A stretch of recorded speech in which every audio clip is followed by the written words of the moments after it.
Magandang araw po sa inyong lahat. Turuan ko na po at kayo matuto mag-English. Dito na po agad tayo sa ating halimbawa.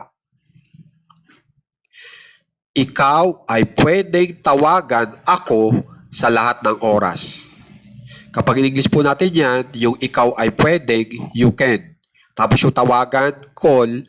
Tapos yung ako, me. Tapos yung sa lahat ng oras, all the time. Okay po? You can call me all the time. Para sa ikaw ay pwedeng tawagan ako sa lahat ng oras. Okay po? Sumunod, sila ay pwedeng panuorin si Joseph mamaya. Sila ay pwedeng panoorin si Joseph mamaya. Kapag in-English po natin yan, they can watch Joseph later. Okay? Isa pa pong halimbawa. Subukan naman po natin itong siya tapos lalaki. So, he ang gagamitin ko. Kung babae, siya ang gamitin nyo. Okay? So, subukan natin ay lalaki. Siya ay pwedeng bisitahin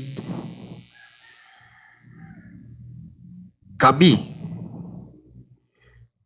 sa Miyerkules. Kapag in-English po natin yan, he can visit us on Wednesday. He can visit us on Wednesday.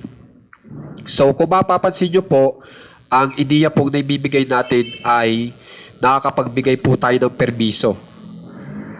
Dito po sa taong nasa taas. Itong ikaw, sila, o kaya itong siya. Binibigyan po natin ng permiso na gawin itong naturang pagtawag, pagbisita, o pagpanood.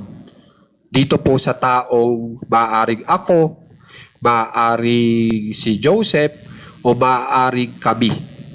Okay? Tapos, nasasabi pa po natin kung kailan yung action na pwedeng isagawa o may permiso na gawin yung naturang aksyon kung kailan. At ito po yun. Maaaring sa lahat ng oras bilang all the time. Itong ngayong araw bilang today. Itong right now bilang ngayon. Itong bukas bilang tomorrow. Itong sa gabi at night. Pwedeng sa umaga, in the morning. Pwedeng sa hapon, in the afternoon. O kaya sa Miyerkules, on Wednesday. Kung gusto nyo yung palitan ng Lunes, pwede rin. Sa Lunes, on Monday. Tapos, ang pagsusulat nga pala po ay yung unang letter po ng araw ay dapat nakakapitalize. Okay? Kaya itong W ay nakakapital letter. Okay? Tapos itong mamaya bilang later. Okay? So, ang tinuturo ko po sa inyo ay para makapagbigay po kayo ng permiso. Okay? At nakakapagbigay po tayo ng permiso sa tulong po dito tinatawag na modal verb na can. Na kapag tinagalog ay pwedeng. So, binibigyan mo ng permiso yung tao na gawin yung naturang aksyon sa panahon na iyon. Okay po? So, kitang-kita nyo na naman po yung tamang pagkasunod ng mga salita.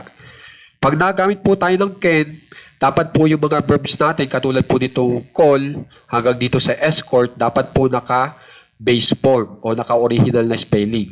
Hindi po yung may ed sa huli, hindi yung may s sa huli. Okay? So, yun po ang ibig ko sabihin sa base form. At makikita nyo yan sa dictionary, siya yung pinakamalaking salita para sa salitang call. Okay?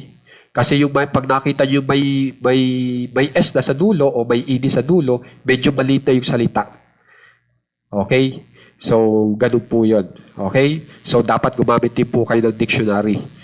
So, sana po may kisubukan pong i-practice ito para makapagbigay na po kayo ng tamang permiso sa English. Okay po?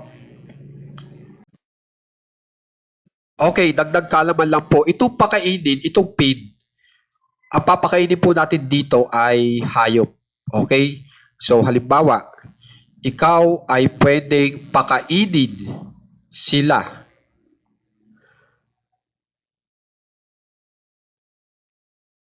ngayong araw. Pag in-English po natin yan, you can feed them today. Ngayong araw. You can feed them today. So, kunyari po, meron kayong alagain, katulad ng mga manok, yan. So, yung them dito, ang ating itinuturo ay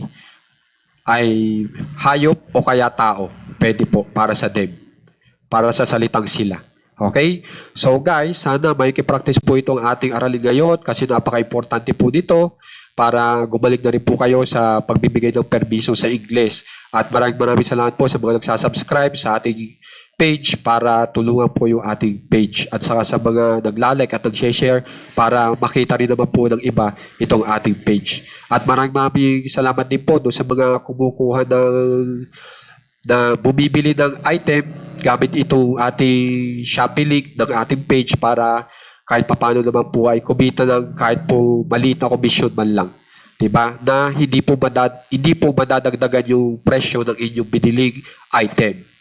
Yung item po ay inyong nagustuhang item o kaya yung item na nasa page natin. So maraming salamat po talaga sa tulong at sana tuloy-tuloy lang po pag-aaral nyo dito po sa ating mga aralin kasi po ay ito po talaga ay aking pinag-aaralan ng mahusay para mabigyan kayo ng mabilis na aralin sa English para mabilis po kayo matuto. Maraming salamat po.